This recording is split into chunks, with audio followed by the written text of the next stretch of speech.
தமிழகத்திற்கு west Nile காய்ச்சலுக்கான முன்னெச்சரிக்கை விடுக்கப்பட்டிருக்கும் நிலையில் அந்த காய்ச்சலின் அறிகுறிகள் என்னென்ன, காரணம் என்ன என்பது குறித்து விரிவாக பார்க்கலாம்.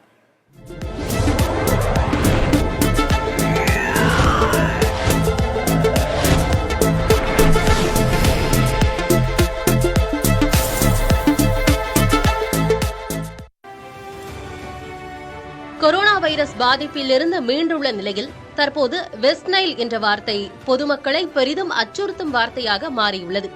இதற்கு காரணம் கேரளாவில் வெஸ்ட் நைல் காய்ச்சலால் ஏற்பட்டுள்ள பாதிப்புகள்தான்.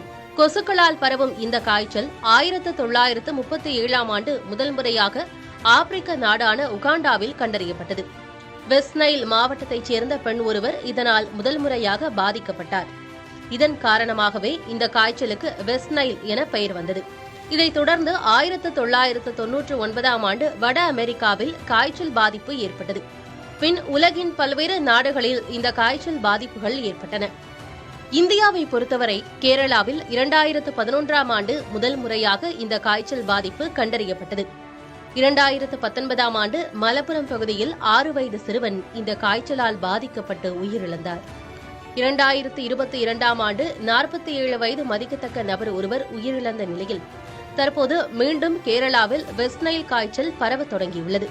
இதை கட்டுப்படுத்த பல்வேறு நடவடிக்கைகள் எடுக்கப்பட்டு வந்தாலும் இதற்கான தடுப்பூசி என்பது இதுவரை கண்டறியப்படவில்லை. பொதுவாக இந்த வகை காய்ச்சலால் பாதிக்கப்படுவோரில் 80% பேருக்கு அறிகுறிகள் எதுவும் தென்படாது.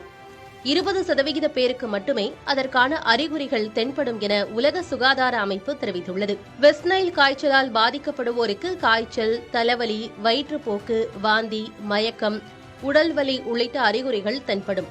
பாதிக்கப்பட்டவர்களுக்கு கொசுக்கள் கடித்து 2 முதல் 14 நாட்களுக்குள் அதற்கான அறிகுறிகள் தென்படும் என தெரிவிக்கப்பட்டுள்ளது. பாதிப்பு மோசமாக இருக்கும் பட்சத்தில் உயிரிழப்பு ஏற்படும் என்றும் இந்த காய்ச்சல் பாதிப்பு குதிரைகளுக்கும் ஏற்படும் என்றும் உலக சுகாதார அமைப்பு தெரிவித்துள்ளது. அனைத்து வயதினருக்கும் வெஸ்ட் நைல் காய்ச்சலால் பாதிப்பு ஏற்படும் என்றாலும் 60 வயதிற்கு மேற்பட்டோருக்கும் இதர நோயாளிகளுக்கும் இதனால் ஏற்படும் பாதிப்பு தீவிரமாக இருக்கும் என கூறப்படுகிறது. எனினும் கொசுக்கடியிலிருந்து பாதுகாப்பாக இருப்பது உள்ளிட்ட நடைமுறைகளை பின்பற்றினால் பாதிப்பு ஏற்படுவதை தவிர்க்கலாம் என்பதை மருத்துவர்களின் அறிவுரையாக இருக்கிறது. புதிய தலைமுறைக்காக தினேஷ் குகன்.